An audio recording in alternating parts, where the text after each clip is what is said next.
নমস্কার সবাইকে, সবাই কেমন আছেন? আশা করি সবাই ভালো আছেন। নিধির নতুন একটি ভিডিওতে আপনাদের অনেক অনেক স্বাগত। তো এই তো দেখেন আমার মেয়ে, মানে একটা কথা আছে না, বাঁধা গরু ছাড়া পেলে যা করে, আমার মেয়ে হচ্ছে তাই। একটুখানি ছাড়া পেয়েছে তো দেখেন সারা রাস্তা দিয়ে দৌড়ায় বেড়াচ্ছে। রাতের বেলা যাচ্ছিলাম হচ্ছে বাজারে, আমি, ওর বাবা আর হচ্ছে ও। তো এই তো সাথে ওর সাথে আর একজন যুক্ত হয়েছিল, ওই যে ও আবার একে খুব ভালোবাসে, একে কোলে নেওয়ার জন্য খুব পাগল। আর ওকে দেখলেও বিশাল খুশি হয়। দেখেন দুজনে রাস্তা দিয়ে দৌড়ায় বেড়াচ্ছিল। তা আমি একটু ছেড়ে দিয়েছিলাম যে থাক, সারাদিন ঘরে আটকানো থাকে, একটু রাত্রেবেলাটা একটু নিধি নিয়ে যাচ্ছি, থাক, ছাড়া থাক। আর এই তো ওর বাবা ওকে কোলে নিয়ে, তারপরে রাস্তায় অনেক গাড়ি ঘোড়া চলে, তো এই কারণে রাস্তায় ওর বাবা ওকে কোলে নিয়ে যাচ্ছিল। আমি বলেছি যে কোলে নাও, থাক, আর ছাড়তে হবে না। তো এই তো দেখো আমরা বাজারে চলে গেছিলাম একটু মাছ আর সবজি নেওয়ার জন্য। তো এখানে অনেক প্রকারের মাছ ছিল, কাতলা মাছ, রুই মাছ, ওই গাবলার ভিতরে ছিল কুচে মাছ, তারপরে এখানে ছিল এই যে বাটা মাছ। তা মাছ দেখছিলাম যে কি মাছ নেওয়া যায় এখান থেকে।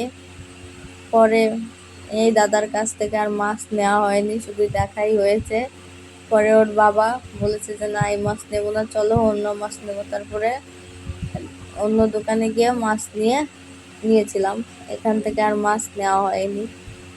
তো আমি ওই অন্য দোকান থেকে মাছ নিয়েছি, সেটা আর ভিডিও করা হয়নি। পরে চলে গেছিলাম সবজি বাজারে, এই দিদির কাছ থেকে নিয়েছিলাম একটুখানি শশা, আর হচ্ছে আর কি জানি নিয়েছিলাম, ঠিক মনে পড়ছে না।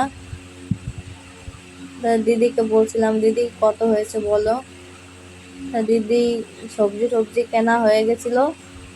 তারপরে আমরা বাড়ির দিকে চলে আসছিলাম, আর আমার মেয়েকে আবারও মাঠে ছেড়ে দিয়েছিলাম।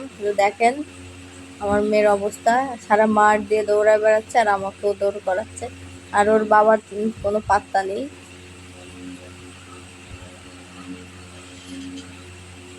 দেখেন কি করছে, ও দৌড়াচ্ছে, আমি ওর পিছন পিছন দৌড়াচ্ছি। আর ও ছাড়া পেলে সারা মাঠ দিয়ে দৌড়ায় বেড়ায়। আমি ওকে বলছিলাম যে আমি তোকে ধরতে পারবো না, বল তুই দৌড়াচ্ছিস। আজকের ভিডিওটা এই পর্যন্তই। সবাই ভালো থাকবেন, সুস্থ থাকবেন, আর অবশ্যই আমার চ্যানেলটাকে একটু সাবস্ক্রাইব করে দেবেন।